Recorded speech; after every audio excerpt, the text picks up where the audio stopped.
Boa noite, tá? Realmente gravando quase 10 da noite, tá? Mas então, eu gravo esse vídeo para gravar a apresentação de término de conclusão da disciplina de Mecânica Quântica 1 do professor André, tá? E o tema escolhido é esse daqui, tá? O efeito Ararov. Bom, eu acredito que seja assim que se pronuncia, tá? Então, vamos lá, tá? De forma bem simplificada, tá? Porque esse tema, pelo que eu consultei, ele é um tanto longo. Então, dado uma partícula, né, onde ela se move através de uma região, né, daqui a pouco eu explico o que seria essa região, tá? A gente tem um campo magnético, onde para esse campo magnético é dado por um potencial, tá? Esse potencial é justamente diferente de zero. Esse potencial para A, ele é um potencial estático, tá? Então, se eu aplicar essa equação, né, esse potencial na equação de Schrödinger, né, ela vai ficar desse jeito aqui. Vou até pegar um apontador aqui, uma caneta não, um laser, tá? Eu tenho o meu I, H cortado, dφ dt, né, a minha derivada parcial, é 1 sobre 2m, que multiplica aqui, né, H cortado sobre I, operador nabla, menos o meu Q, o meu potencial estático aqui ao quadrado, mais um potencial qualquer, né, tudo isso aplicado a um psi.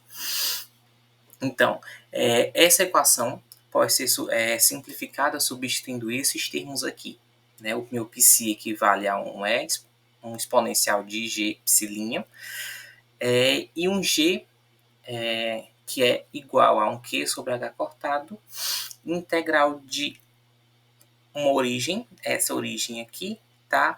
Para um determinado R, né? Dado aplicado a um potencial aqui. Aqui eu tenho um potencial vetor. E se eu tenho um potencial vetor aplicado nessa integral aqui, né? Então eu tenho uma integral de linha, tá? E então, pegando esse termo aqui da equação 1, tá?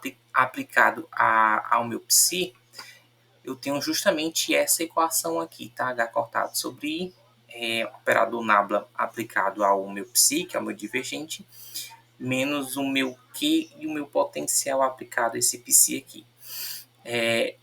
Para eu entender o que seria esse meu psi aqui, tá? O que eu teria que fazer? Observe, meu divergente de meu psi, tá? É o meu exponencial o meu exponencial de IG, né? Aplicado a um I, divergente de G, psi', mais o meu exponencial de G, divergente de psi', tá? Então, esse termo aqui, tá? Esse termo aqui que está em vermelho, eu vou aplicar isso que vocês acabaram de ver, né?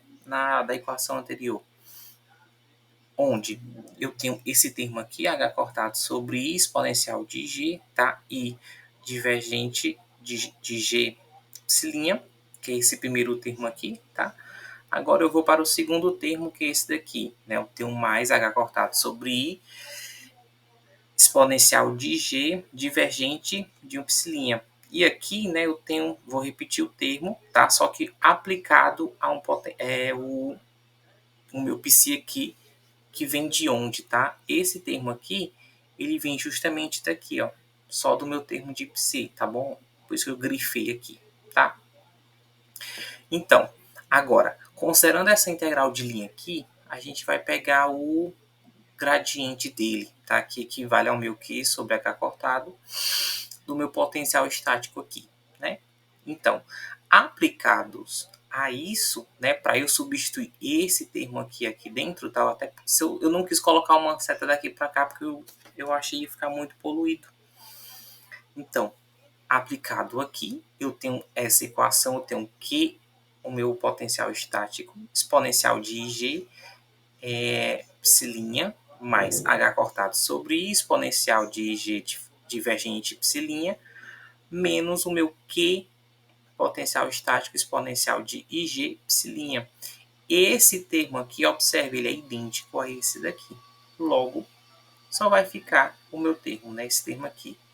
Já transformando aqui a minha identidade do meu I, tá? Então, eu tenho menos I, H cortado exponencial de IG divergente de psilinha.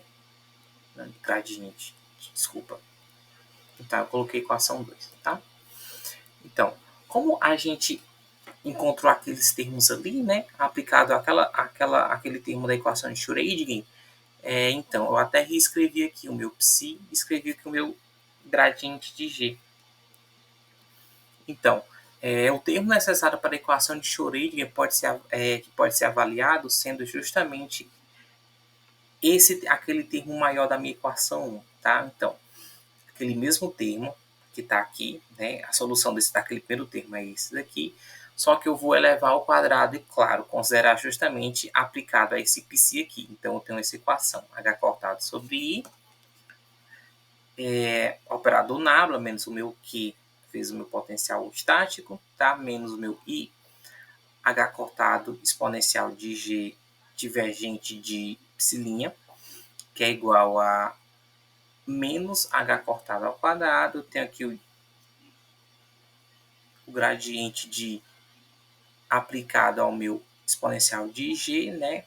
O operador nabla aplicado ao meu psi, que eu tenho divergente, mais IQ, H cortado exponencial IG, que o meu potencial estático, aplicado a esse psi aqui, divergente, tá? É muita letra, desculpa. Então, reorganizando, tá? Eu tenho esse termo aqui todo, tá? O meu menos H cortado, o meu I exponencial de G, né? Eu tenho aqui um gradiente de G que está aplicado, né, ao meu gradiente de psilinha, mais exponencial de G. Aqui eu tenho o meu que aqui eu já vou aplicar uma propriedade, tá? Para justamente encontrar o laplaciano, que é esse termo aqui, tá? É do teorema de Stokes. O teorema de Stokes. Então, por fim, eu vou ter esse termo aqui. Agora, observe. Aliás, esse termo aqui eu não tinha comentado, mas o meu IQ, né? Esse termo aqui de cima, tá? Ó. Desculpa que eu passei. Então, reorganizando esses termos aqui, observe, eu tenho esse termo aqui, ele é idêntico a esse, tá? Eu só não coloquei as letrinhas aqui, esse aqui com exponencial na mesma ordem, mas é o mesmo, então eles se cancelam. E eu só tenho o meu menos h cortado ao quadrado e exponencial de g, o meu nabla ao quadrado aqui, né? E o aplicado ao meu psilinha, tá? Aplicando na equação de Schrödinger, eu vou ter que é esse termo aqui, tá? A minha equação anterior, certo? Então, a minha equação, por fim, vai ser essa daqui, tá?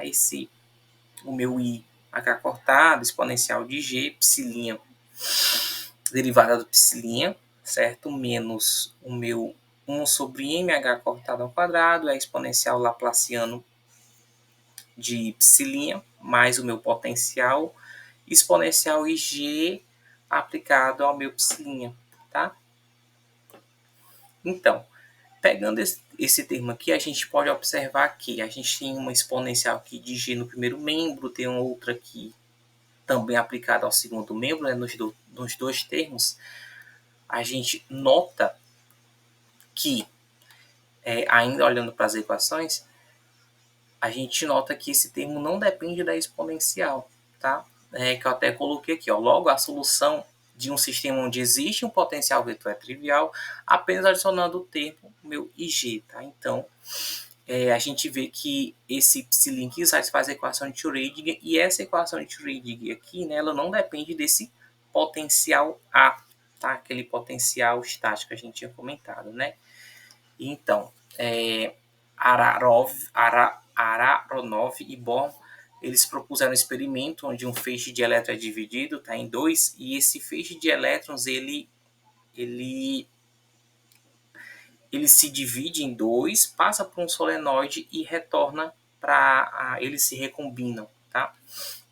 Que eu até coloquei a imagem aqui, certo? Ó, eles saem daqui, né, como dito anteriormente. Aqui eles passam do lado de um solenoide, tá? É justamente esse solenoide aqui, imagine ele sendo bem longo, tá? E o potencial é justamente aplicado ao redor desse solenoide aqui, tá? Então, esses feixes aqui, eles saem desse ponto A, se recombinam nesse ponto aqui, né? E coloquei aqui, os dois feixes deveriam chegar com a diferente fase, tá? Nesse ponto aqui, certo? Então, eu acho que já deu no tempo, certo? A sugestão de leitura é justamente eu peguei justamente o que eles mesmos fizeram, tá? Por isso que tem aquela imagem antiga, é justamente de agosto de 1959, tá? Então agradeço. Desculpa gaguejar um pouquinho, né? Porque são só 10 minutinhos. E é isso, tá? Obrigado. E eu vou encerrar a gravação.